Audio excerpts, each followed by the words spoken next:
ଆଜି କାଜଲ ପାଇଁ ତୃଷ୍ଣାଙ୍କ ଜୀବନ ପୁରା ବିପଦରେ ପଡିଯିବ। ଆଜି ବାଥରୁମରେ ମୁରଲି ଗୀତ ଶୁଣିକି ଗାଧଉଥିବେ। ସେତିକି ବେଳେ ଜଗଜିତ ଆଉ ପ୍ରୀତି ମିଶି ଭିତରେ କିଏ ଅଛି ବୋଲି ସନ୍ଦେହ କରିବେ।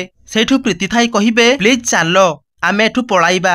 ସେ ମୁରଲିର ଭୂତ ସେଠି ଗୀତ ଶୁଣୁଛି, ଚାଲ ଆମେ ପଳାଇବା ଏଠୁ। ତାପରେ ଜଗଜିତ କହିବେ, ହେ ଭୂତ ଭୂତ କିଛି ନାହିଁ, ମୁଁ ଖାଲି ଜାଣିବାକୁ ଚାହୁଁଛି ଯେ ତା ଭିତରେ କିଏ ଅଛି। ଆଉ ଠିକ ସେତିକି ବେଳେ ସେଠାକୁ କାଜଲ କାନ୍ଦି କାନ୍ଦି ଆସିଯିବେ ଆଉ କହିବେ, ବାପା ତୃଷ୍ଣାକୁ ରାଗିକି ମୁଁ ଧକ୍କା ମାରିଦେଲି।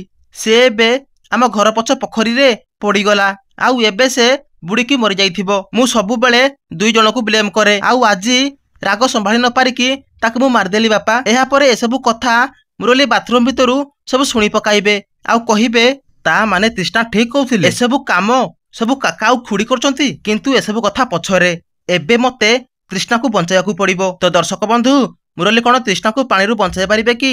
ଆମକୁ କମେଣ୍ଟ କରନ୍ତୁ।